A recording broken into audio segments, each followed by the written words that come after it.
Las Vegas, there's a special magic going in Las Vegas, where the lights are always glowing, scenes and sights that make you feel alive, days and nights where one can get you five. There's a good life and a million fascinations in Las Vegas. You can feel those warm vibrations, and suddenly it's all going your way. There's a lady luck coming through the doorway. Winter, spring, summer or fall, Las Vegas has got it all. There's a good life and a million fascinations in Las Vegas. You can feel those warm vibrations, and suddenly it's all going your way. There is lady luck coming through the doorway. Winter, spring, summer or fall, Las Vegas has got it all. In Las Vegas. My name is Tony Montana. I'm sitting here in the Scala restaurant, formerly known as Vesuvio's, where Joe Pignatello was the owner, and I'm sitting at the table Frank Sinatra would eat every time he came to Las Vegas to see JoePig. That make you feel alive. Days and nights where one can get you five. There's the good life. It's a Sunday. We're here to talk about Mr. Sinatra, Mr. Pignatello, and myself. First became acquainted with Mr. Sinatra when I was working for JoePig at the Villa Diesta in Las Vegas, Nevada.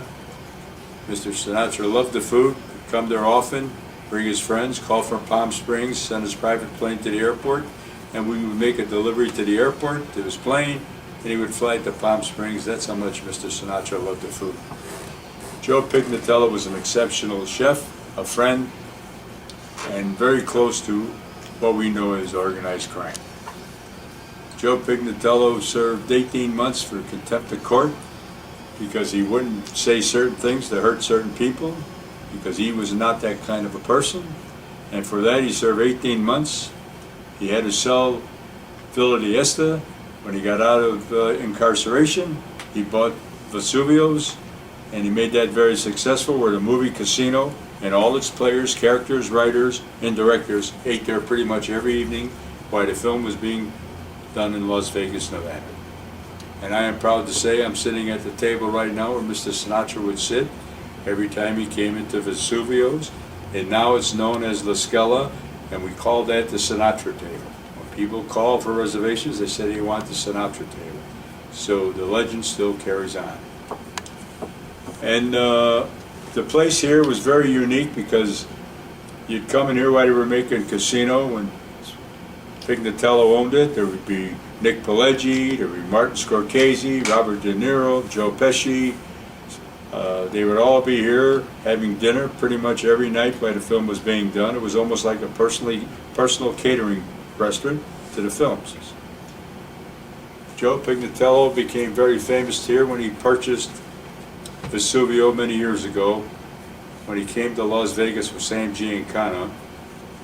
Sam Giancana was a Chicago outfit boss at the time, and JoePig was Sam's personal chef and chauffeur. So one day while they were in Vegas, he came out here to see his girlfriend, Phyllis McGuire, Mr. Giancana, and then he told Joe, let's go get something to eat. And they drove over to a restaurant at that particular time was called Coach and Six, later to become Vesuvio's, and later to become Piero's. So at that point, they were eating in the restaurant, and as JoePig was leaving with Sam Giancana, they were getting in the car. Joe made a statement to Sam, said, Sam, this is a great little restaurant. They got great Italian food here. I'd like to take it over. And Sam said, you really want to take it over? He said, yes. He said, okay, let's go back in. They went back into the restaurant, which was called Coach and Six, and they told Johnny Drew, who was the manager or owner, or pretty much more the manager than owner. He was not the owner. And they went in there, and Sam Giancana got a hold of Johnny Drew and said, Johnny, you go work back at the Stardust, where he originally was working for them at the Stardust Hotel, And he says, JoePig is now the owner of Coach and Six. And that's how Joe built up Coach and Six into Villa Diesta, which lasted 30-some years. That's how successful he was. He fed every star on the West Coast came through there. Presidents came through there. You name them, they all been through there. From Orson Welles to Frank Sinatra. I can go on and on and on. The names are numerous. That's the kind of person Joe Pignatello was. They loved his food. At one time was considered the best Italian food on the entire West Coast. And at that point, Joe took it over, and then what happened was down the road, things got a little slow for Joe because Joe's business was tipping off a little bit, more and more restaurants opening up in the hotels. Prior to the time when Joe took it, there were no Italian restaurants in the hotels. There were just little coffee shops and buffet tables, and what they did is they started bringing in restaurants. And that gave Joe a little setback. So Joe went to see Tony Spilotro, who at that time I was associated with, and he asked Tony for a loan to carry the place over. And Tony said, I'll do you one better, we'll buy half of it. So he said, that's fine. So at this particular time I was working in Seattle for Tony. Tony sent me up to Seattle to work there for a while. And then when he called me up to come back to Vegas, I came back to Vegas and I went over to meet up with them over at the Villa Diesta. I was taken there by a couple of people that picked me up at the airport. Matter of fact, one of them was Herbie Blitzstein, was known as Fed Herbie. And we went there and we went through the kitchen because they were closed in the daytime, but we were there in the daytime. So we walked through the kitchen, the back door was open. And Tony was in the restaurant there sitting with Joe Pignatello at the table. And I walked in and Tony said, sit down. I sat at the table.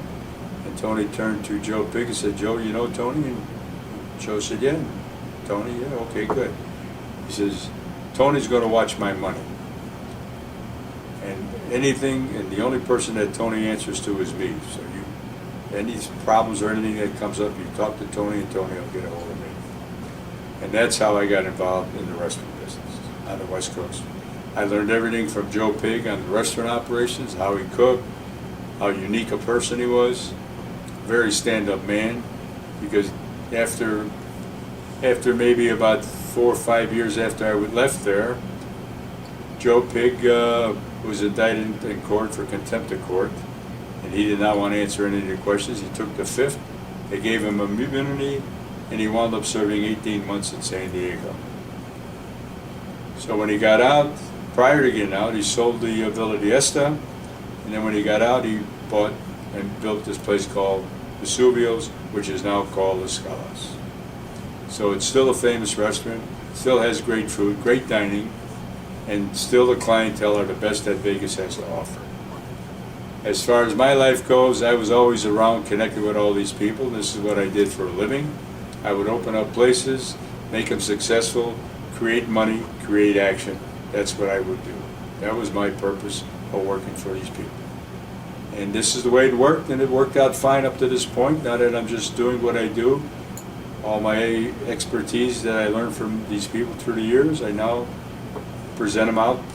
I do lectures, I write book. I got a book coming out, should be out in September, and that'll pretty much tell the entire story about my life and the life of many other notorious people that were around at that particular time of my life. And there was one little character that used to come around all the time. His name was Bobby the Midget. He was really a juice man.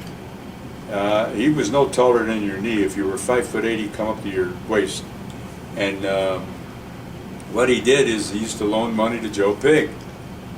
And Joe Pig, of course, was betting sports constantly. That was his habit, and also his recreation, and it was very expensive. And little Bobby the Midget would come in there, have his meatballs and spaghetti, and give Joe the cash.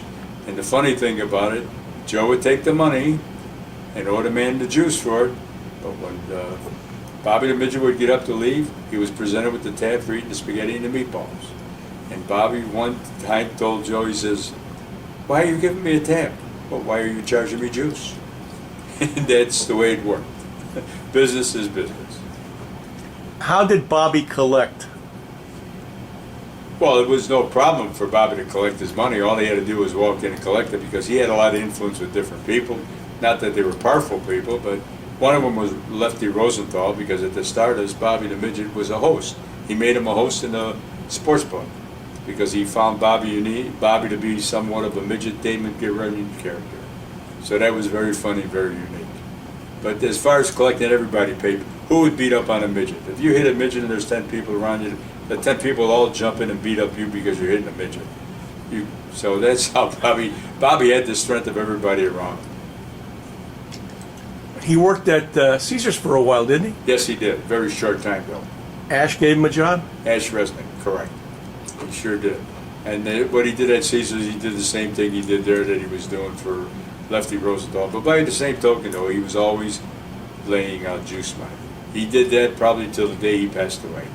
In Las Vegas, there's a special magic going in Las Vegas, where the lights are always glowing. Scenes and sights that make you feel alive. Days and nights where one can get you by. There's the good life and a million fascinations in Las Vegas.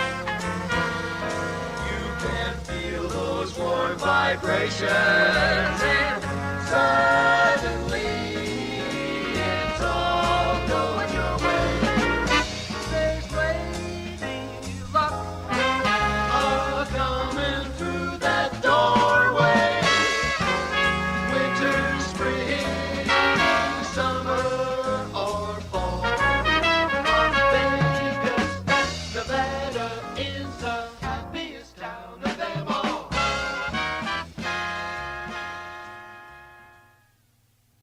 In Las Vegas, there's a special